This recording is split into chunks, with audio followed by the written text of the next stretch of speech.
Ассалаумағалейкум. Қалайсыздар? Мынау бір егін егесін пинет қылып қыстай өсіресін,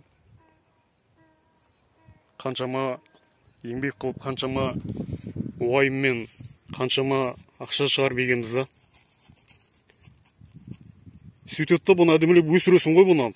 Егістік алқабыңа кеп қондырасын, әбелеп қарайсын, оны суарасың, дәрісі бар дегендей. Дәрі-дәрмектері бар, витамин бәрі. Жан-жағын қоршайсың. Мынандай тікен сыммен қоршап қойғам. Енді бұның шамам жеткен осы болды да. Енді бір идеяны қоршайтындай көп ақшам жоқ.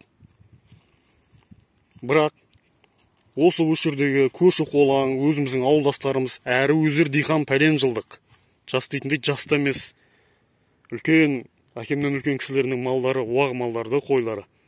Былтырда жайылып кеткен. Ол туралы видео салдым. Талқандап кеткен әбден. Бүгінде ауылдың жігіттері келіп, ақыл кеңес сұрап, кішкене әбеттен кешігіп кіріп қайттым үйден. 1-2 сағатқа демалып қайтайын, әбетім ішіп деп. Сөйтіп 1-2 сағат кешіп келсем, қазір көрдім жаңағыда, мен яқта жұмыс істеп жаттым да, енді бәрі аман екен ғой деп.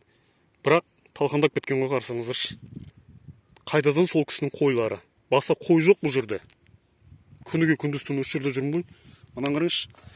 Гүлдейін деп тұрған бәдіренің бәрін, қыстай өсірген көшеттердің бәрін басын жеп кеткен. Подряд полный. Помидорым тарлаған. Не істеуге болады болған?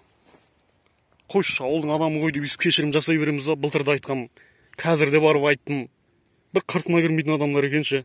Өздері диқан қып қызылтаға. Өздерінің огородына сөйтіп түссе, атар еді. Маған қараңызшы.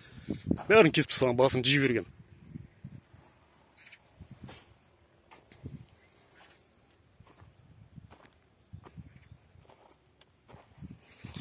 Міне, түйнектермен тұр ғой, түйнектермен уже бір 3-4 күнде гүлдейтін алар. Пәлектеп келатқан, міне жеп болған басын. Бәрін жеп кеткен міне өйстіп.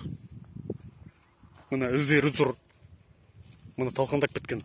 Бәрін жеп кеткен. Міне свежий боқтары тұр.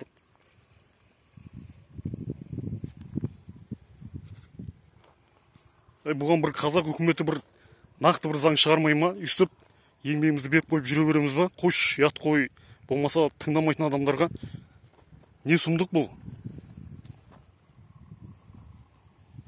Олардың малдары сол болса бетіне қарап отқан. Біздің малымыз осы ғой, диқаншылығымыз ғой. Не болды ма қыстай қазір? Мастерінің бәрі бір тиын болды. Жұмыста істеген менмей қалып маған көрді.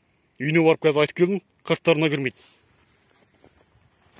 Былтырда талап тастаған, әбден жайылып, білген істеген қойлар. Бір 10 шақты қойы бар, шыға жібереді да, бұл қарамайды. Қараңыздаршы, не мынаны бәрін жеп кеткен міне. Мынаның да басын жеп кеткен, бәрін бір тістеп кете берген. Міне свежий су ағып тұр уже. Мынаның бәрін талқандап кеткен міне. Қаншама огурцыйымды, қиярымды.